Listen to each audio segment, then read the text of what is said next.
Okay, so today I'd like to talk about dual pitch cottage roofs because this seems to be an area that gives people a lot of trouble when they're trying to figure out how this thing is going to make sense. So let's first start off with, from previous video, the way I like to explain hips is by talking about it in terms of like a 3D kind of box unit triangle type thing. So if we have a box like this,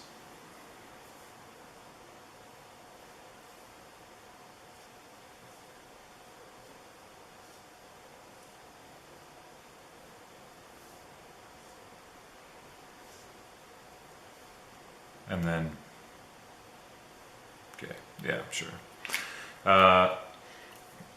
So we'll work with 612 because that makes life easy. So we would have 6 inches up in rise. So we're going to say that this is like a 12 by 12 by 12 box. Okay, so 6 inches up here and 6 inches up on, yeah, so 6 inches here down to here, from here down to here, and that opposite corner, and then from here over to here, and then this, so this unit triangle is going to be 6, 12, and 13.42, and this unit triangle is going to be across here, so then you have 6, 17, 6, 17, and 18, and this is doing like a conventional pitch. But what happens when this one is 612 and this one is 812? So then you have 812 happening on this side, and they don't match up here anymore. So then it's like this is throwing a wrench into our system. So the way that this problem needs to be solved is by conceptually shrinking the size of the box. Okay, so that this where 6 inches is going to land here ends up landing here instead, and that this distance here becomes this side's unit triangle. So this is not going to be 12 inches anymore, it's going to be 9 inches. I'll show you that here.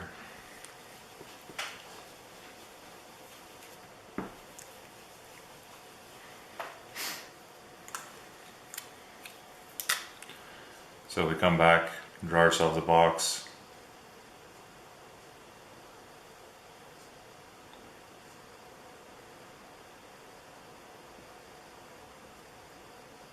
Okay, not a very good box.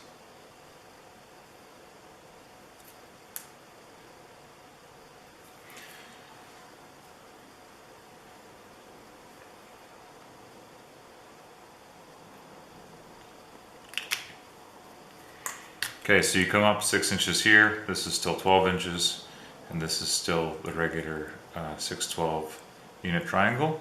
Okay, and then we need to figure out where 8 inches is going to, 812 is going to actually be 6 over here, and then we have a different length here, alright? So the way to figure that out is with a calculator, of course, in your brain. So we can kind of think about it in like sort of a common sense way, first of all, and that's having to do with. So the reason why I'm working with 612 and 812 is because it's relatively easy to deal with. So 612 is half of 12, and 812 is 2/3 of 12. So you can understand that when this is 6, and then you need 6 to be 2/3 of something, this ends up having to be 9. Let's figure out how that's actually going to work. So if you have 8 divided by 12, sorry, you'd have 12 divided by 8 times 6, which is going to be, so when we have this unit triangle of trying to convert an 812 pitch into something that's going to be compatible here, where it only goes up 6 inches instead. So this, we need this to be 6 inches. We need to solve for this, where this is 8 and 12 are in the same ratio, and we need to solve for 6. So basically by cross multiplying you can do 8, 12 is equal to 6x, and x is 9, okay? So cross multiply, you can do it this way. 6 times 12 divided by 8 is 9. All right, so there's a couple different ways to do that, but however you want to swing it, it's fine. So then our unit for this unit cube is going to be 9 instead of 12 for that side. All right, so that we're able to maintain the same pitch and have the hip meet at the 6-inch mark, which is what we want. So then we need to figure out, at least to solve this part of the equation, what is our new unit triangle going to be for the hip portion, okay? So in order to do that, we need to figure out what the hypotenuse of 9 and 12 is. So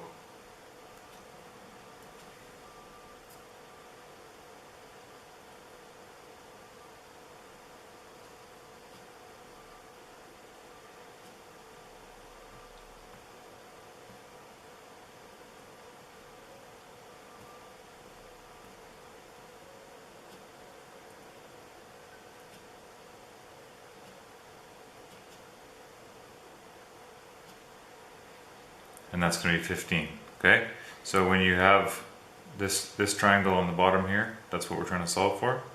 When you have 9 and 12 across here, it's going to be 15. So that's this thing, this value that's across here, okay? So then we need to solve, so we've got,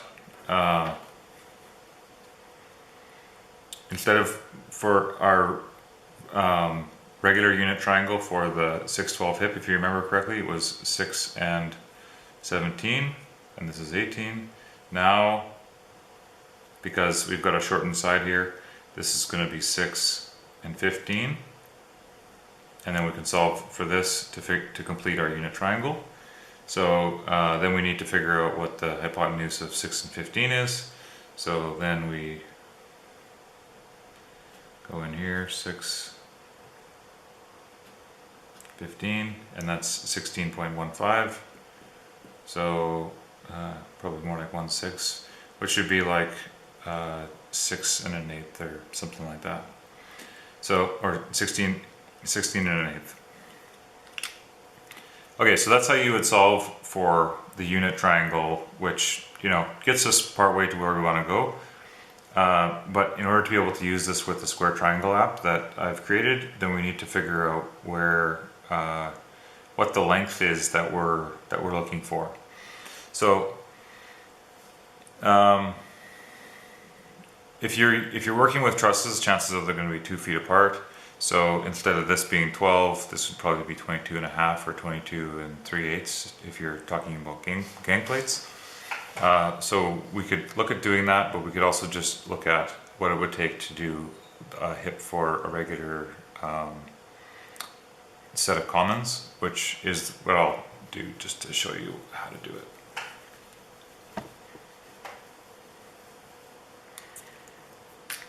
Okay, so let's pretend that we've got your house, and then 8 feet back you've got the girder truss that has all your commons coming off of it, right? All of your, yeah, the jack trusses, or whatever you want to call them in wherever you're working. So basically there's trusses that are coming 90 degrees, and then somewhere along here there's a hip that comes out, then you've got fascia, etc. Okay, so in order to figure out this problem, we're going to have to work from the fascia backwards, because the hip is not going to land on the corner of the house anymore. So we're going to say that this is 8 feet back from the corner, 8 feet back, so 96 inches. And now I'm drawing outside the frame. So 96 inches back. And let's just say, for the sake of argument, we have a 2-foot overhang. So then this becomes 22 and a half. And between, because you have 1.5 inch overhang, or sorry, 1.5 inch for the depth of your 2x6. So here and here you have 22 and a half. So and then you have 96 back. So we can calculate whatever 96 plus 22.5 is, which would be 118.5, presumably.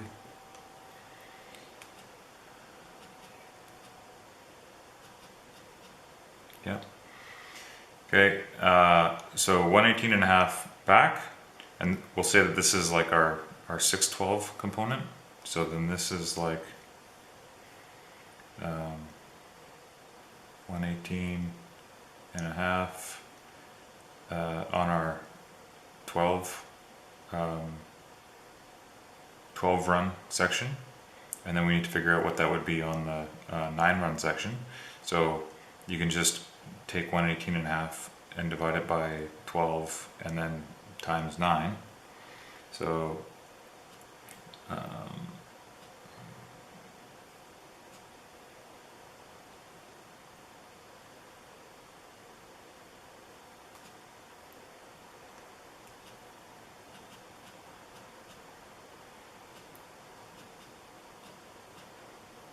okay, so you'd have 88 7/8 thereabouts. So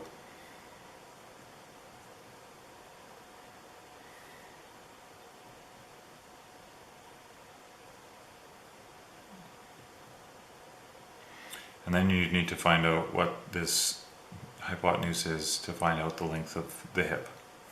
So take that number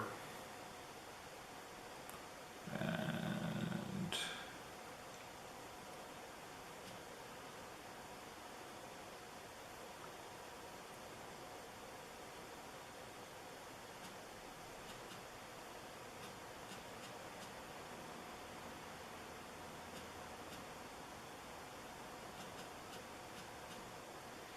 okay, that's going to give us 148 and an eighth, I believe that's right on. So 148 and an eighth.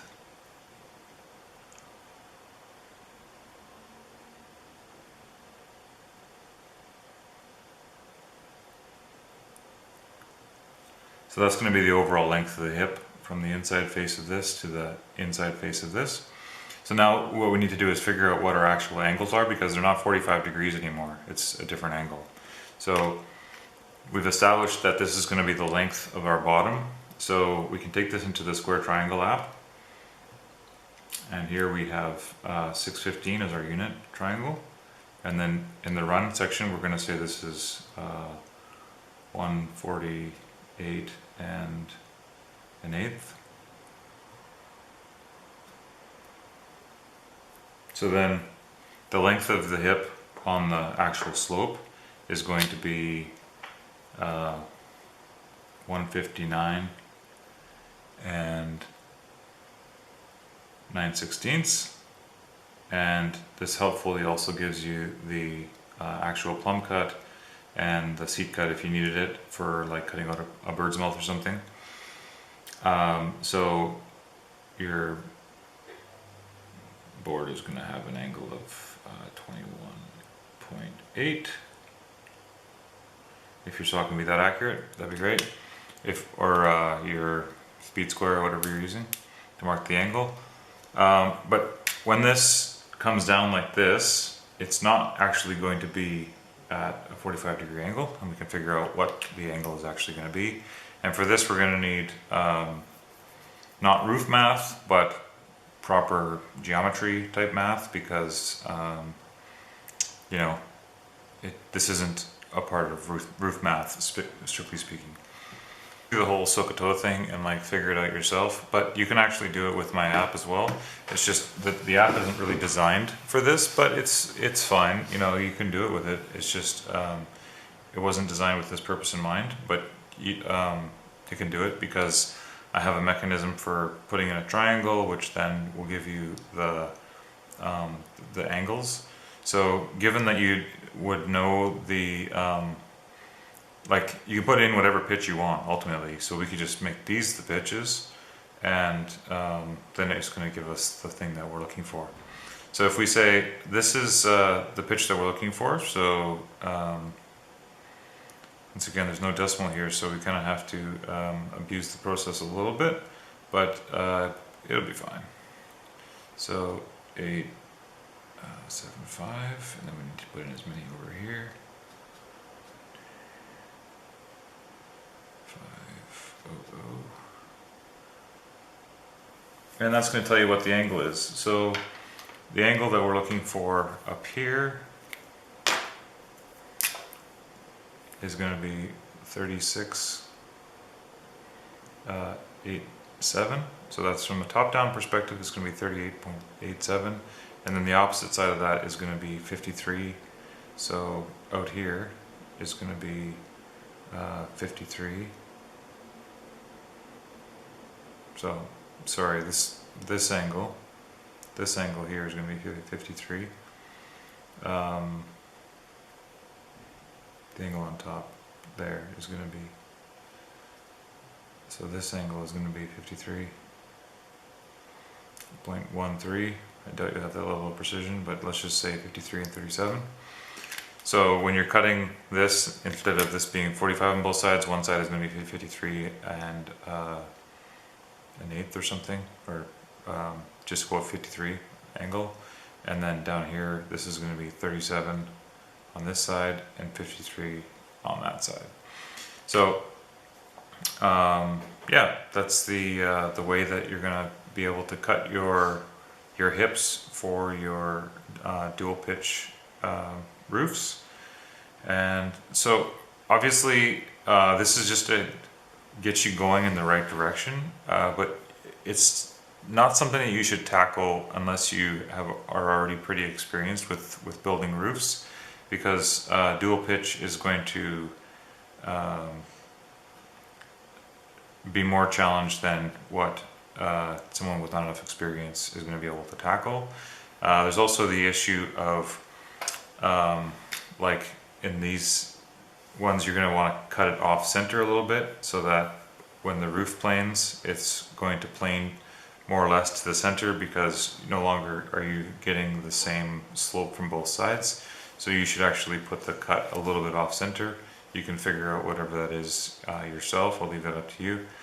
But in my experience, you want to cut them a little bit off center, because then where your two sheets are going to be on the sides, what you want is the sheets meeting in the center, but that's not going to be in the center of this board because each side is going to have a different pitch.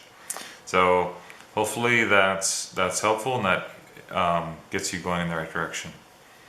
All right, so happy framing, and I'll see you next time.